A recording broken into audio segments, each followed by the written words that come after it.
Magandang umaga po sa ating lahat. Narito ang weather update para sa araw ng Martes, January 18, 2025.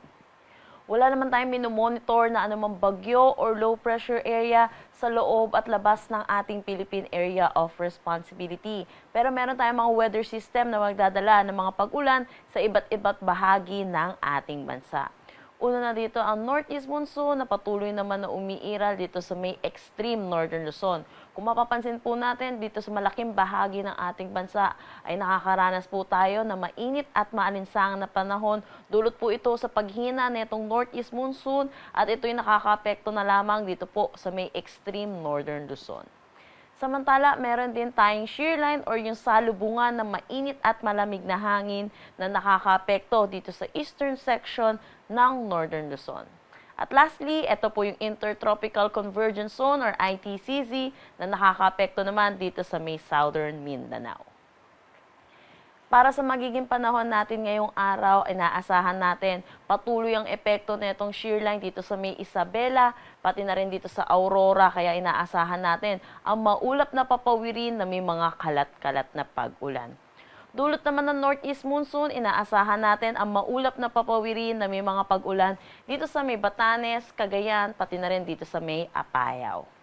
Para naman sa Metro Manila at nalalabing bahagi ng Luzon, asahan po natin makakaranas tayo ng mainit at maalinsangan na tanghali hanggang hapon na mataas ang tsansa ng mga localized thunderstorm pagdating sa hapon at sa gabi. Kaya ugaliin po natin i-check ang social media pages ng Pag-asa para sa nilalabas na thunderstorm advisory.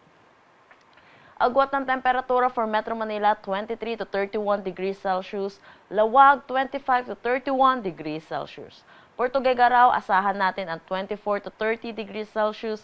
Baguio, 16 to 24 degrees Celsius. Puerto Tagaytay, 22 to 33 degrees Celsius. At Legazpi, 24 to 32 degrees Celsius.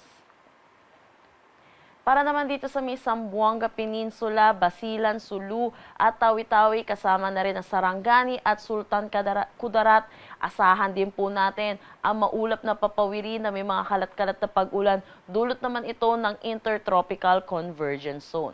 Pero para naman dito sa may Palawan, Visayas at nalalabing bahagi ng Mindanao, asahan naman po natin ang maaliwalas na panahon pero may mga localized thunderstorm po tayo pagdating sa hapon at sa gabi. Asahan din po natin, frequent din po itong mga localized thunderstorm lalo na po dito sa naapektuhan ng Intertropical Convergence Zone, particularly dito po sa may Mindanao. Agwat ng temperatura for Calayan Islands at Puerto Princesa, 25 to 32 degrees Celsius. Iloilo, 26 to 32 degrees Celsius. For Cebu, asahan natin ng 26 to 31 degrees Celsius. Tacloban, 24 to 31 degrees Celsius. For Cagayan de Oro, 23 to 31 degrees Celsius. Zamboanga, 24 to 32 degrees Celsius. At Davao, 24 to 34 degrees Celsius.